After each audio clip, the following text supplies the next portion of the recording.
All right, today we are talking about five, count them up, 1, 2, 3, 4, 5 nutrients that anyone eating a plant-based diet should be watching out for. So what are they and why are they important and how do you get them?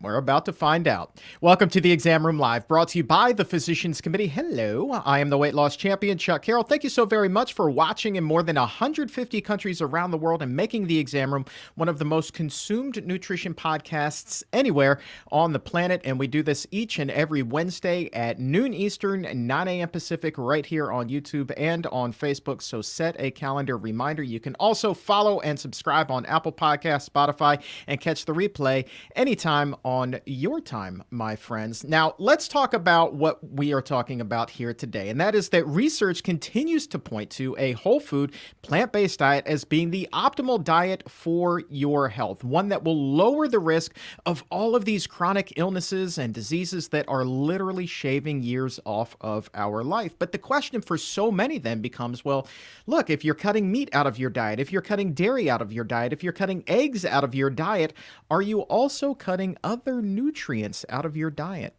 Well, not necessarily, but with any diet, there are some things to keep an eye on, and that's what we're talking about today. Dietitian Steph McBurnett is here with us to give her 5 nutrients that all vegans should be on the lookout for. So, are you getting enough? You're about to find out. Also, we're going to be opening up the dietitian's mailbag today. So if there's a question that you have for Steph, go ahead and drop it in to the comments or in the chat. And we're going to get to as many as we possibly can here on the program today.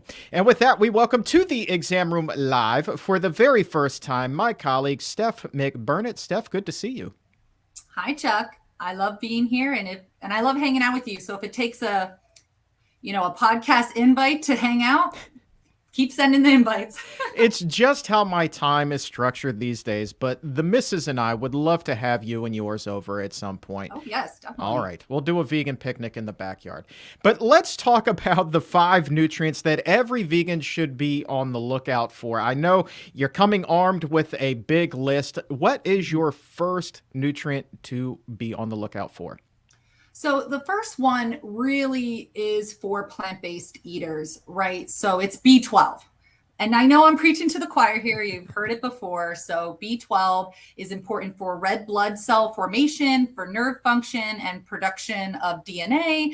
So it's very important. And so if you're not eating plant-based, you're eating animals, the animals don't just have B12s. B12 comes from a bacteria in the ground, in the soil. So when animals eat grass or wheat or, they're just sniffing around the ground, they are getting B12. And then if you're an omnivore, you're eating B12, and that's how you're getting it. But since plant-based eaters don't eat animals, we really don't have a reliable source in the diet. There are fortified foods such as breakfast cereals, and now our plant milks have B12 in them, most of them, and nutritional yeast has some.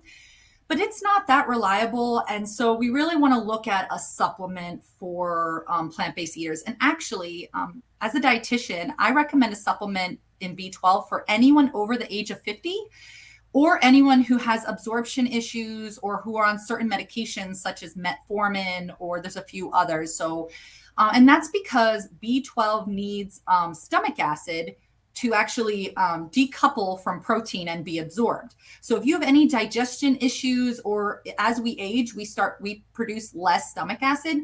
So I actually recommend a B12 for anyone over 50, anyone with digestion issues, and then plant-based eaters.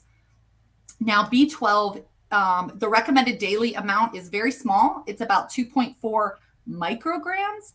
And so that's pretty easy to get. And so at PCRM, we recommend a little bit more than that, about 100 micrograms a day, or you can actually have about 500 to 1,000 micrograms throughout the week.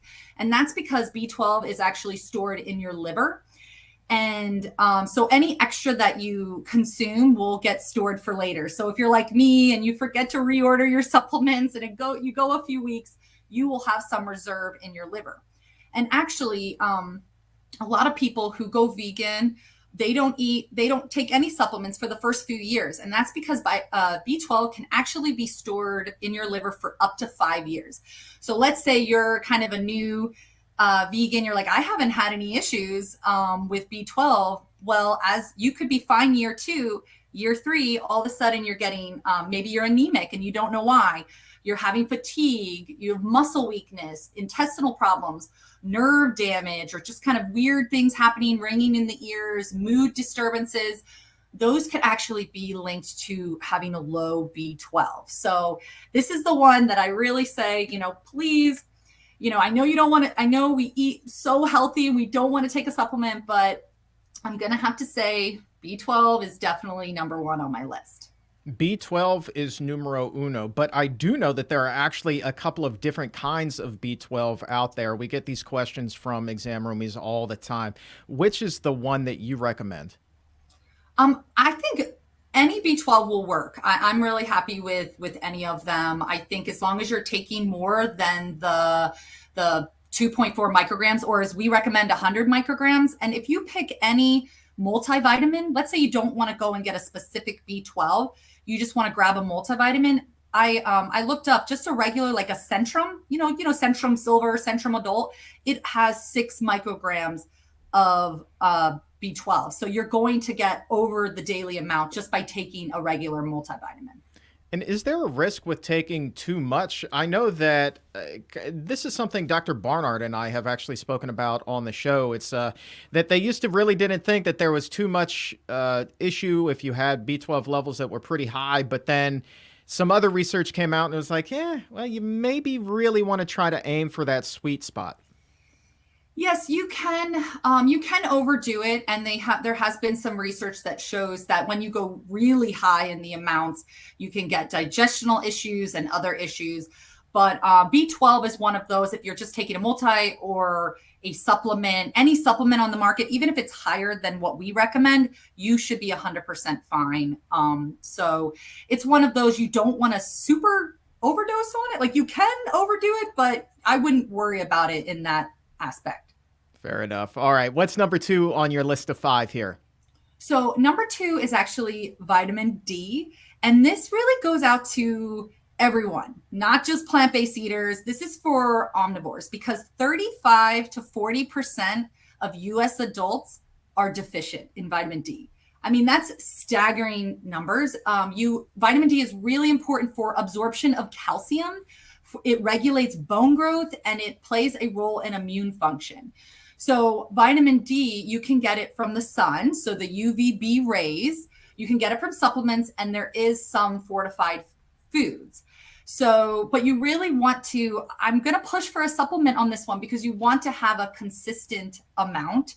And when we are not going outside every single day, we want to protect our skin from sunburn, or wearing even sunblock. You are blocking those UVB rays. And so you really want to think about really getting enough, because my sister actually is a ER vet, and she's very active. She has a dog. She goes out every day. But she's not fully plant-based, but she's close. And she all of a sudden was having fatigue. She had muscle weakness. She just was not feeling well. She went to the doctor, and she was extremely low in vitamin D. And she was one of those individuals that think that vitamins are just expensive pee, right? You just buy multivitamins and you just kind of process and pee them out. Well, that could be true for some, but for vitamin D, you really need it. She is now prescribed a very high amount, and hopefully in 6 weeks, her levels will be up and she'll be feeling a lot better. The daily recommended amount is not super high. The RDA is 600 IUs. If you're older, like 70 plus, it's about 800 IUs. But some people actually recommend more, like 1,000 or 2,000 IUs a day. So if you just grab like another Centrum, that's going to have about 1,000 IUs. You can get enough from being outside, but you would have to be 15 to 30 minutes in midday sun with open arms, no sunscreen, open legs, and you'd have to do that 3 times a week. That can probably get you about 10,000 to 25,000 IUs a week. So that would kind of cover what you're trying to do. There is, and I know someone's going to ask about this, there's 2 types of supplements for vitamin D. D2 is plant-based. It's cheaper, and it's actually what doctors usually prescribe. Will be like large. If you're low, my sister got D2, like a large amount of D2. And then there's D3, which is the over-the-counter version, which is from animals' wool, like wool. So it is an animal source. So you want to look for, and there are vegan sources of D3 now. And the big kind of controversy is that in the liver, vitamin D2, it is said that vitamin D2 doesn't convert as well as vitamin D3, but it does convert. And everyone's kind of different with their liver conversion. So for me, if you're taking D2, you're taking 1,000 to 2,000 IUs a day, and you're taking it consistently, that's what matters. It's not really that D3 is so much better than D2. They do both work, but it's consistency that's key. And if you're deficient in vitamin D, you'll feel frequent illness, fatigue, and then osteoporosis, because vitamin D plays such a huge role in absorbing calcium. So you want to make sure you're getting that vitamin D every day so that you're absorbing your calcium. And what are some foods that naturally contain vitamin D? Let's start with there, and then we'll talk about maybe some fortified options, because a lot of the plant-based milks out there are also just like regular milk fortified with it. Yeah, so for plant-based foods, it's not many. I think mushrooms have a little bit of vitamin D2. So you really don't want to rely on, especially plant-based sources of vitamin D. So even if you're going out in the sun and you're having a ton of mushrooms, and even if you're adding on to that fortified plant milks, as you said, or fortified cereals actually have vitamin D as well. I just really, as a dietitian and seeing kind of how important vitamin D is, I really think that this is one that you do need to supplement. I'm not a huge supplement fan, but this is one of them. And that's why it made my top 5 list. Question from Richard Hubbard at 1213, wondering, I assume maybe this plays to absorption and getting those levels up. He's wondering whether you need to take vitamin K2 along with the D3. So that is kind of new rhetoric that's out there. K2 actually, or vitamin K is found in greens, leafy greens, and in a lot of plant foods. So if you're eating your plant-based diet along with taking your vitamin D, you are getting K2. Vitamin K. Now K2, it's kind of back and forth, with some research is saying that it's great for you. You definitely need it. And other is saying that you get enough vitamin K from plant sources. So that one is a little bit mixed. I don't think you need to combine them to get sufficient vitamin D. That's not anything I've really heard. So I wouldn't worry too much, but I definitely would say eat your greens, eat your leafy greens. Yep. For that and so many other reasons, right? What is number 3 on your list, Steph? Okay, so on my list, number 3 is a little bit, people might have heard about it or not, but it's iodine. So iodine is a mineral, and it's very important for thyroid function, making hormones T4 and T3, for protein synthesis, for our nervous system, very important for small children. And the reason I put it on this list is because it might be one that you want to supplement. So on a plant-based diet, the ways you would get iodine is through iodized salt, through sea vegetables, and then supplements. So let's just say you're trying to avoid salt for hypertension reasons, and you don't like seaweed. You're really going to want to supplement it. And a quick note about iodine, or iodized salt, I guess. So where did it come from? Why is some salt iodized and some not? So in the early 1920s, there was a doctor in Michigan, and they used to call Michigan the goiter belt because so many people had goiters, and that's when your thyroid is inflamed because you're not getting enough iodine, and it's right here at your neck, and it kind of puffs out and you can visibly see it. And so many people in Michigan had goiters that they called it the goiter belt. So he realized that it was an iodine deficiency. So he advocated for iodine to be put into salt. And back in the 1920s, everyone cooked at home. So everyone was using this iodized salt. Within a year, the occurrence of goiters in Michigan went from 30% to 2%. And so the following year, the whole United States took on that program of iodizing salt, or putting iodine in salt. And so that's where this iodized salt comes from. And Now, in recent times, people are using Himalayan salt. And then a lot of the processed foods that you see in restaurants, those are not iodized. So you think, oh, I get plenty of salt because I eat packaged food that has salt. I go out to restaurants, I actually have too high of salt. Well, those salts are usually not iodized because it is cheaper to have just regular salt and not add iodine to it. So you need about 150 micrograms a day, which is not too much. If you're pregnant or breastfeeding, that does increase to about 250 micrograms a day. And iodine is very important for a developing baby. So please, please, please look at either an iodine supplement or multivitamin, or, getting your iodine when you are pregnant.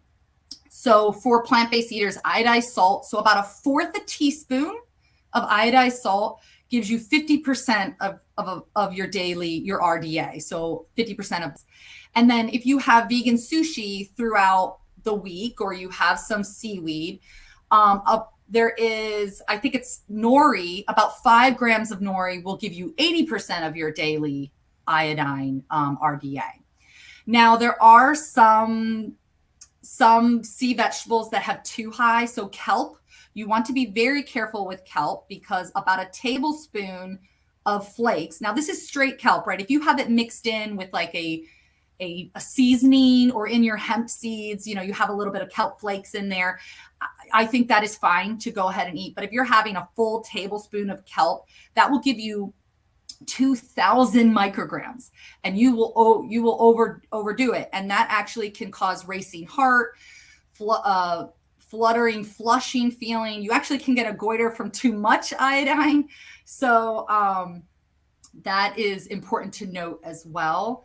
But taking just, again, like a normal Centrum has 150 micrograms. So if you're just taking a multivitamin, it will have iodine in it as well. So let me see. And then other kind of symptoms, if you're feeling like you're sluggish, fatigued, tired, you have your hypothyroid, it could be iodine that is kind of messed up, is not in the right amounts for you. So just something to think about.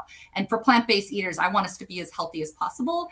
So that might be one that you want to supplement. All right, a couple of questions here to follow up on that. Number one, you talk about 1/4 teaspoon would have the RDA here. A lot of people really like to eat that SOS-free diet, right? So no salt whatsoever. Maybe can you talk a little bit about what the effect is with that 1/4 teaspoon, the effect that might have on a person's risk for heart disease or high blood pressure, hypertension, things like that? Yes. So if you're the highest source of sodium in a average person, so this is maybe not a plant-based person, but an average person, they're getting most of their salt from packaged processed foods or restaurant fast food. That's why we see this crazy high amount of hypertension. 50% of adults in the US have hypertension. So it's a lot of the fast food, the processed foods. Now, if you cook everything from home, from scratch from home, and you have already normal blood pressure levels, right? Then adding a little bit of salt won't hurt you. And we need salt in our diet. It is an electrolyte. So adding 1/4 teaspoon to, throughout the day to something is not going to affect you. Now, if you're someone who has chronic disease, you have hypertension, and you are saying, I need to be SOS for my health, I completely understand that. You don't have to take iodized salt. You can just take a little supplement of iodine. So, or you could eat your sea vegetables. You just make sure you're being consistent at least twice a week of having, maybe those little sheets of nori, or having vegan sushi. So it is important to be consistent with it. You can store iodine in your thyroid. So if you go a few days, if you go a few days without having the RDA, it is okay. But I just don't want you to skip a few weeks and then all of a sudden you're low in your iodine. Just out of curiosity, though, going back to that 1/4 teaspoon, how does that compare to what you would get, say, in a combo meal? If you were go to the drive-through and you get like the king size or whatever the biggest combo is these days, right? So you're going to have a lot of salt on the fries. Certainly, there's going to be a lot in the burger or in the chicken or whatever else you're getting with those fries. How does that 1/4 teaspoon compare to that versus what you get with the meal? Yeah, so a quarter of a teaspoon is going to be less than a gram, right? And so what these burgers at a restaurant, just one burger, and then if you add on fries, but just the burger alone will be over 2 grams or 2,000 milligrams, which, as we may or may not know, the American Heart Association recommends 2,300 milligrams a day if you have normal blood pressure, and they recommend 1,800 milligrams a day if you have hypertension. So you're in one meal, in one burger, you're going to be popping almost over what you should have in a whole day. So a fourth a teaspoon is going to be less than a gram. So you really won't have to worry unless you had that burger and then you're going home and you say, oh, I need my fourth a teaspoon of iodine today. So I don't want you to do that. Please, it is good to hold back on of having too much salt, especially through your fast food and your processed food. So. Right on. Let's do a quick exam roomie roll call. We got people tuning in right now from all over the world. Teresa says aloha from Hawaii. Atlanta is watching us today in Germany. Janelle is in Iowa. Hello, Janelle. We also have Call to Serve watching in Panama. We have people all over the world tuning in today. I believe we also have somebody watching from a mountaintop in Wales, which is really kind of cool. 1 Wales, 2 mountaintop. That may be the winner for the day. Just amazing. So we've got 3 out of the 5 out of the way right now. Steph, what is number 4 on your list?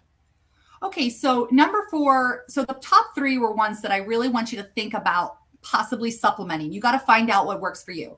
Now, 4 I put on the list because people are going to ask you about this. And I know that some people are worried, if you stop eating meat, where are you going to get your iron? So iron is number 4. Iron is super important. It binds with protein to move oxygen throughout all your muscles. So it is essential in the human diet. But I don't want you to worry. Plant-based eaters are not any more low in iron than anyone else. So iron historically or low iron is found equally. It's kind of like vitamin D. It's equally can be low in omnivores or in plant-based diets. So let's see. So iron, the recommended daily amount of iron, for men and for women that are above menopause, so they don't menstruate anymore, their iron actually needs are a little bit lower, because when you store iron, you never get rid of it unless you have to bleed, right? You have to lose it through blood. So men and women over 50 or through menopause need about 8 milligrams a day, which is pretty easy to get to. So, but women who are menstruating, so kind of those childbearing years, they need over double. They need 18 milligrams a day, right? And so that is something to think about if you are a woman, just to really, you need to be a little bit more mindful probably than your spouse or, your friend, your buddy. But there is tons of iron in plant foods. So I don't want you to worry. I will talk a little bit. Let's talk about heme iron versus non-heme iron.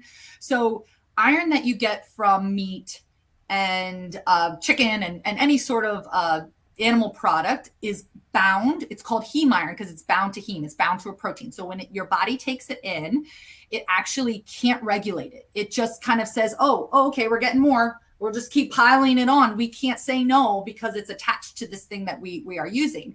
So it has a higher absorption rate, which in the past, doctors had said, oh, well, that means it must be better. Well, actually, excessive iron is very dangerous. And actually, I had a friend who she was a runner and she felt fatigued and tired and she was having a lot of issues. And she thought she had low iron, right? Because that's kind of the symptoms of low iron is you're just feeling achy. You just feel like you're not getting good workouts in, even though you're going running, you just feel kind of tired. Well, it turned out she kept taking more iron. Well, it turned out she had extremely high levels of iron.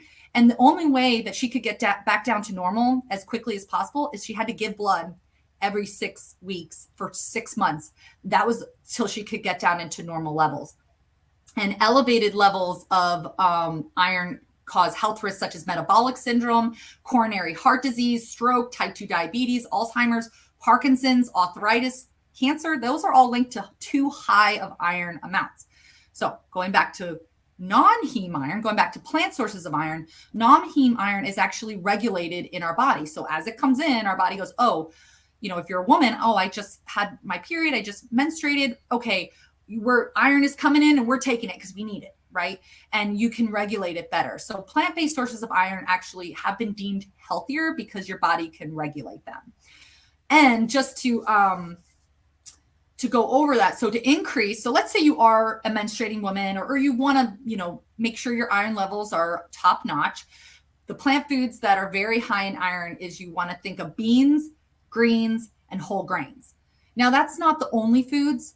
There are a ton of foods that have iron that are plant-based, like oatmeal, but those are kind of like the heavy hitters, you could say. And then if you want to even increase the absorption, combining them with vitamin C, so iron and vitamin C together, that's going to boost by almost 4 times. So let's say you are a woman and you really need to you're a little bit low, you need to really bolster it a little bit. I suggest adding some vitamin C, or where's vitamin C? So it's citrus foods, it's berries, it's bell peppers, raisins have, broccoli have vitamin C. So you want to kind of pair a little bit in the same meal. So even if you have fruit for dessert, that's considered pairing. Some other things. So let's think breakfast. So oatmeal, you can pair it with berries. Whole grain toast, which is high in iron, pair it with jam. For lunch, let's think tofu with, sauteed tofu with bell peppers. Or just for snack, hummus with crackers, maybe add orange slices. That's pretty high, or oranges are high in vitamin C. Or even you have your whole grain pasta or your chickpea pasta, that's going to be high in iron. Put it with tomato sauce, which is high in vitamin C. So as you can see, some of the foods that already kind of go together are that pairing of iron-rich foods with vitamin C. Let me see.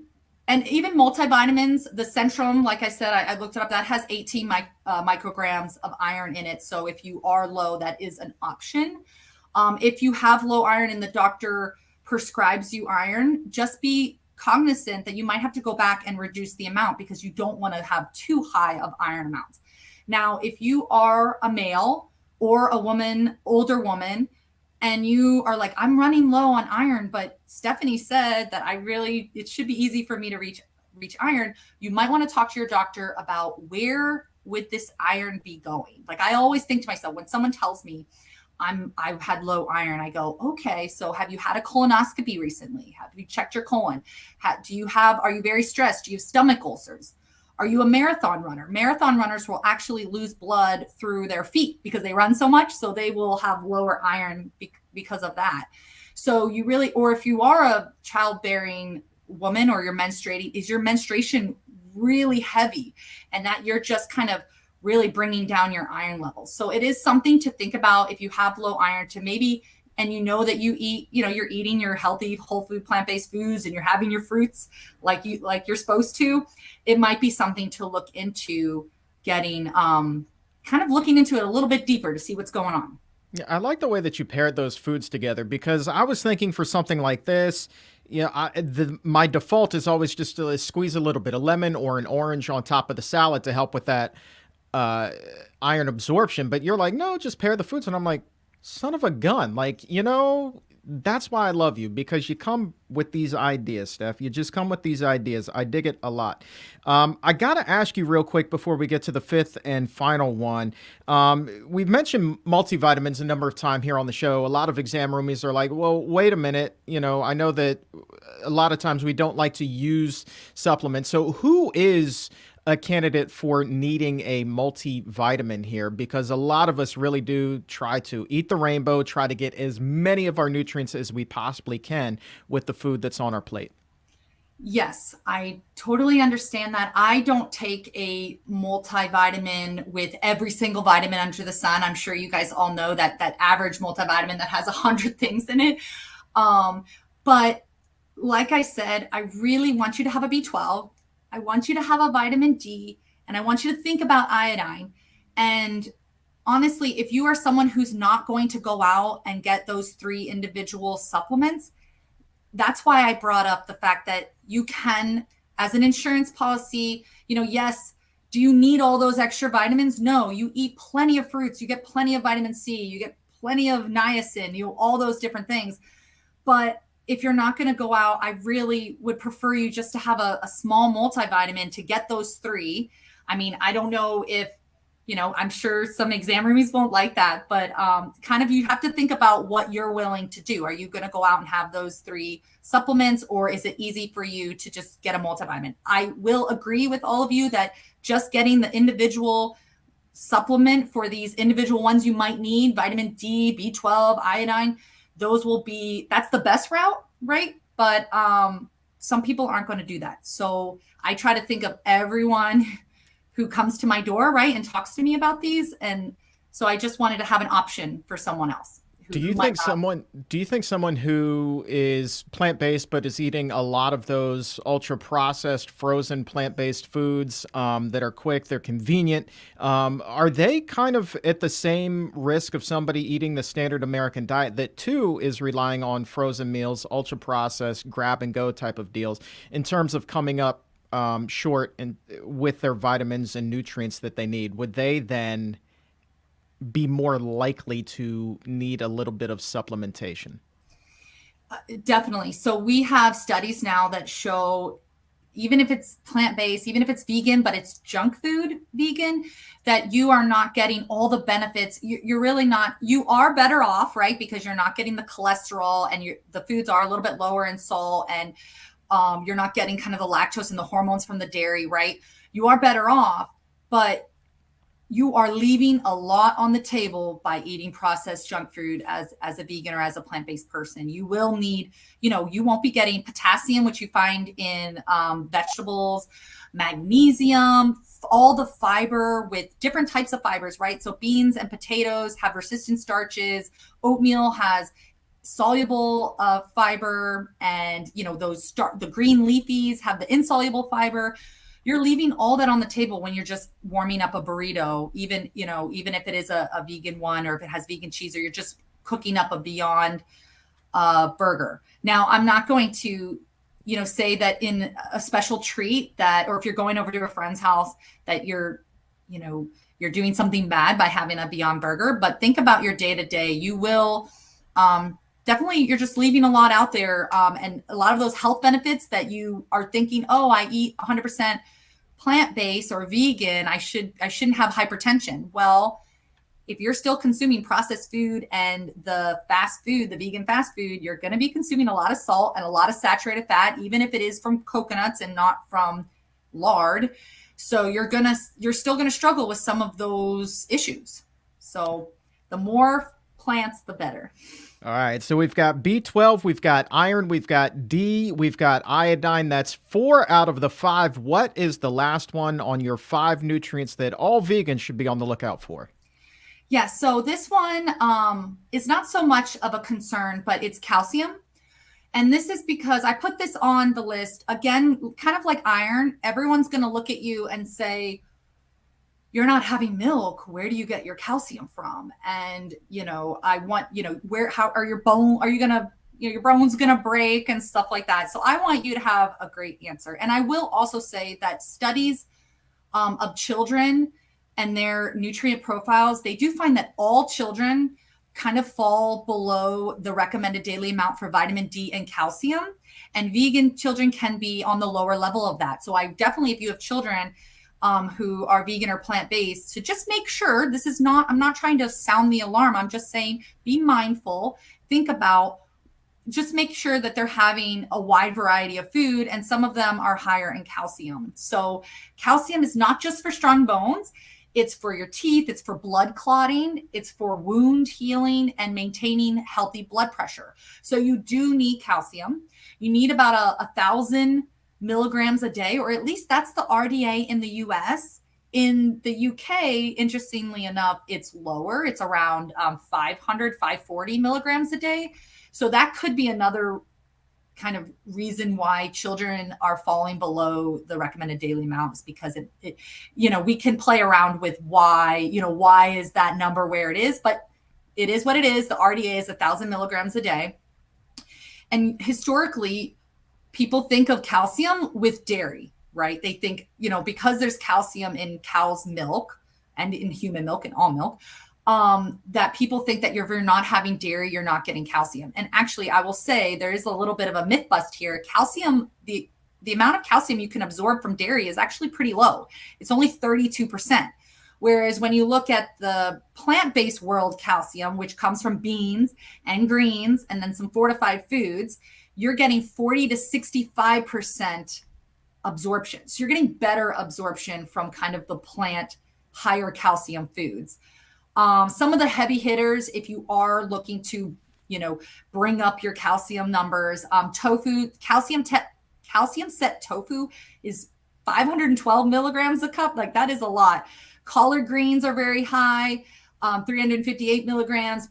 Fortified plant milk. So if you are someone who has plant-based kids, fortified plant milk would be great to trying to make sure that they get their calcium, because sometimes kids aren't eating their beans, they aren't eating their greens. It is nice to have a fortified plant milk there to just kind of make sure it's an insurance policy for the rest of what they're eating. My kids like the Ripple milk, which has about 440 milligrams of calcium per cup. So again, the recommended daily amount is about 1,000. If you're older, 50 plus, it's about 1,200, so it's a little bit higher. Some of the greens you can find it in is collards, broccoli, kale, mustard greens, Brussels sprouts, all have very high absorption rates. Beans like black beans, navy beans, white beans. You can find it in tofu. So you have your calcium set tofu, or just soybeans actually are high in calcium. And then your oatmeal and your whole grain toast with fortified milk will have a lot of calcium as well. So for strong bones, I know people think only like calcium equals strong bones, but I will say you need vitamin D for strong bones as well. You do need some calcium, but you also need magnesium and potassium, and you need to work those muscles too. So all those things together will really help with strong bones. You don't want to I know if you're older and you have osteoporosis and you think, I just need to take as much calcium as possible, you have to think about what else you need to kind of build strong bones. And what is the quality of the calcium that's found in dairy versus the quality of the calcium that is found in plant foods? Can you compare the two? I know you were talking about absorption just there, but just in terms of overall quality, how do they stack up? Well, the quality is pretty much the same. I think that what people talk about with quality is absorption. So when you're taking in this dairy, your body's only absorbing 30% of it, right? And when you're taking in plant-based sources, you could say plant-based sources are preferred by the body, because if they're absorbing 40 to 65% absorption versus 30%. So that's and you're not getting any of the baggage that comes along with dairy milk, right? There's the lactose, the hormones, the saturated fat, and everything else and you're not getting fiber, potassium, magnesium, so it's a no-brainer for me. Right on. And most plant milks are they just kind of by default fortified with D and calcium the same way that most dairy milks are? So it's not required, but yes, I would say 9 out of 10 plant milks that you're looking at the store are fortified in D, in calcium, and in B12 now. And I think it's because they want to compete with dairy milk. And really the dairy industry just says, we provide X amount of calcium and we provide X amount of vitamin D. And that's why, children need to be consuming milk 3 times a day. And so a lot of the companies have said, well, we can do the same thing. We can fortify with calcium. We can fortify with vitamin T and now B12. Now there are some brands that do not. So if you're looking at brands that are and some people don't want kind of all the extra stuff. They just want soy and water, like soy that's been, strained through water. That's not going to have vitamin D calcium. So just check the back and you literally go down to the bottom of the label. And if it says there's any calcium, or if you see, as long as it doesn't say 0 on calcium and vitamin D, it has been fortified. All right, so there's your big 5: B12, iron, D, iodine, and calcium. And I know, Steph, that we're running a little bit long, but we got to open up the dietitian's mailbag and grab at least a couple of questions from the roomies real quick. Are you still with me? I'm still with you. I could go on and on. I had a bonus one, but if we need to do the mailbag, we got bonus. I How had a quickly bonus can you one. get through the bonus? I mean, you can't dangle that carrot and not Okay. just give the bonus. I mean, let's go. Well, the bonus one is actually protein. And the only reason I I bring it knew up, that was coming. I knew that was I coming. know, because one, you're going to be asked, but two, just recently I was with a group of plant-based educators, and we were in a class, and someone asked, well, do you have to combine proteins from plants to make a complete protein? And I kind of looked over, and some of the educators did not know. And I was sitting there like, oh, I got it. Can I answer? Can I answer? Can I answer? And the answer is all plant foods, even raspberries, because I looked it up today, have all 9 essential amino acids. So there is no more incomplete or complete. We have debunked that myth. And I just realized when I was in this class how it wasn't out there. I thought it was very common knowledge, but it is not. So I just want to put that to bed. But I also know I was searching online today, and it is everywhere. Like influencers and random blogs, they're still saying this incomplete and complete, and that is completely false. I saw the research today. I saw literally, the raspberry has all 9, but in very small amounts. So that's kind of the difference. Is what we're seeing is beans are lower in the sulfur containing essential amino acids, whereas let's say dairy protein has high amounts of all of them. And kind of going back to kind of start off, is protein is 20 amino acids. 11 of them our body makes, 9 of them we have to consume through eating. So it used to be thought that animal protein was superior because it had all 9 essential amino acids, and so it was a complete protein. Well, now we know that all plant foods, from beans, whole grains, breads, raspberries, and vegetables, they all have all 9, just in varying amounts, right? So your beans might be low in the sulfur containing amino acids like methionine and cysteine, and your whole grains may be low in lysine. But if you eat enough, like let's say you were only eating that one amount, I'm only eating beans, right? And so you would think, oh, well, Stephanie will be low in methionine. Well, I have to eat a certain amount of calories to maintain my weight. And if I were to only eat beans to maintain that weight, I would eventually get enough methionine, right? And that's not really how we eat either. We eat oatmeal with soy milk. We eat beans and rice. We eat whole grain quinoa with adding raisins and cucumbers and everything. So I just wanted to use this platform to kind of put all those kind of thoughts to bed, that if you're eating a wide variety of plant foods, you should have no problem. I mean, even if you just ate beans all day, you would get 100% of your essential amino acid needs. There you go. Myth busting with a bonus. I like that. Get it off your chest, girl. You'll feel better. Yes, I know. Get it out there. No, it's cool. It's cool. We want you to be able to sleep well at night. Want to say hi to Marilyn, who says she loves the program. Anton agrees. Thank you guys so very much for tuning in. Appreciate that. Here's another global check-in. Coco Kana is watching right now in Tokyo, says that they always get their iodine from seaweed. So that's pretty cool. And Steph, I got to tell you, Barb, who's watching right now on YouTube, is getting some iron from her oatmeal. She says, cool, I eat an orange with my oatmeal every single morning, which is fantastic. Now, let's go ahead and open up the doctor's dietitian's mailbag this week, I should say, and grab a question about oatmeal from Philomena, who says, recently 2 people, not one, but 2 people have told me that they heard oatmeal is bad for you.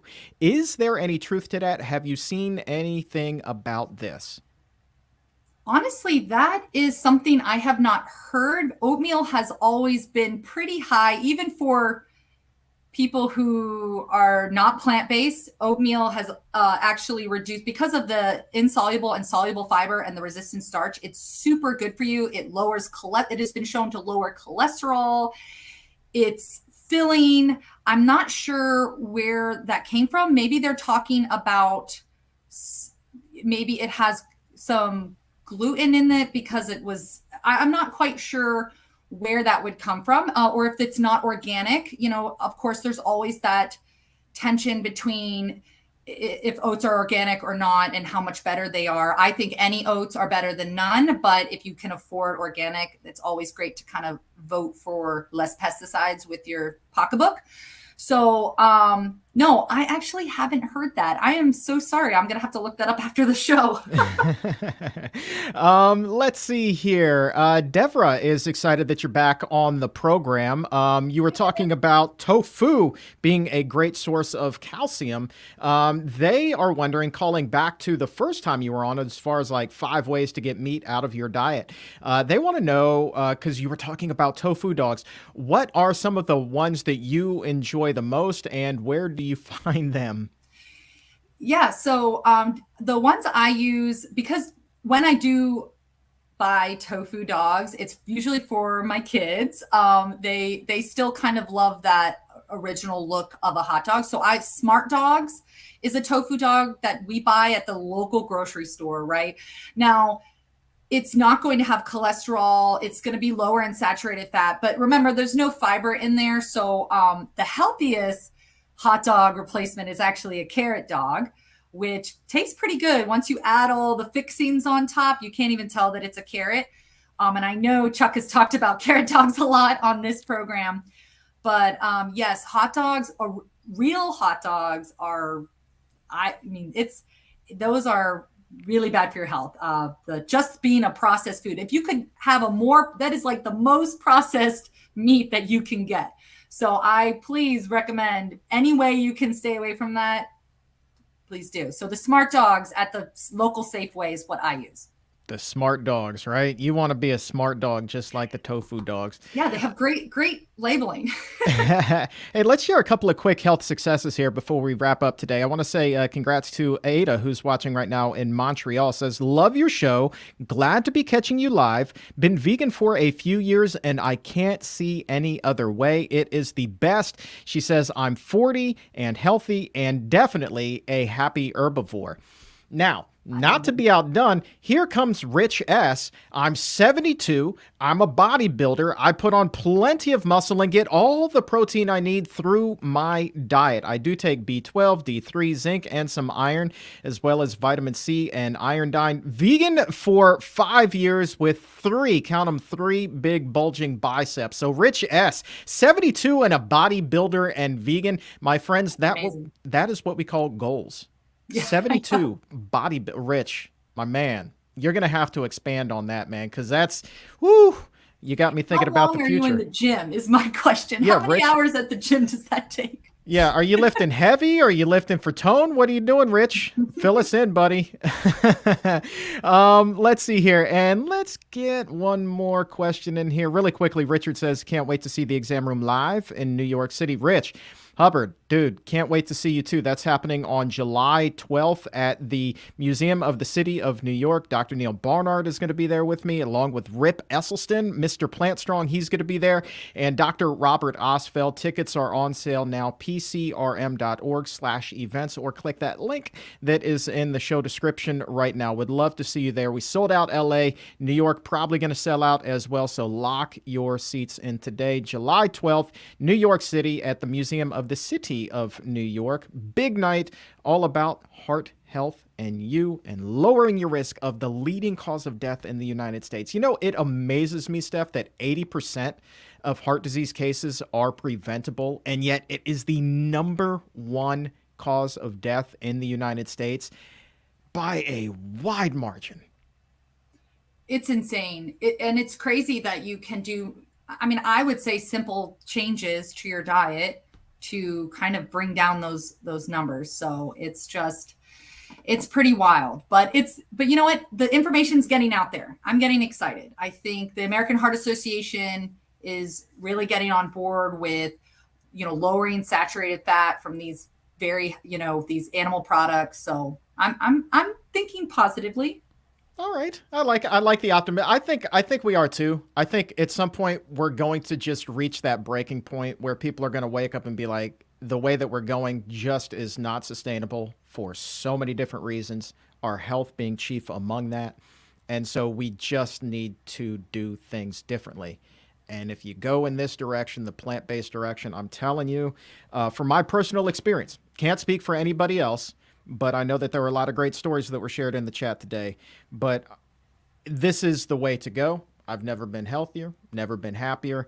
And just as a guy who still wakes up every morning, who used to weigh 420 pounds, always thought even after he lost the weight, he put it back on, to now be eating this way, to be living this lifestyle, man, it just makes a world of difference. And I hope that we all find our way there. And that's why we do the show, Steph. That's why we do the show and why we do the work that we do, so we can help people in this healthier direction. Last question comes to us from, let's see, Don't Worry, Be Happy. I like that name a lot. We've been talking a lot about supplements. This one comes up from time to time as well when we're talking about omegas, right, in the diet, those healthy fats. Should we be taking an omega-3 supplement? When and how will we know if we do need one? Oh my gosh, Chuck, this was my bonus number 2. And I knew it would come up because this is a little bit of a hot topic. And our body does need omega-3s for cell membranes, providing energy and signaling. Our body's cardiovascular, pulmonary, immune systems all kind of use omega-3s. The RDA for omega-3s is actually very low. It's 1.1 gram for females, for adult females, and 1.6 grams for males. Now, if you're plant-based and you say, well, I want to take less supplements. I get everything I need from food. So that is true.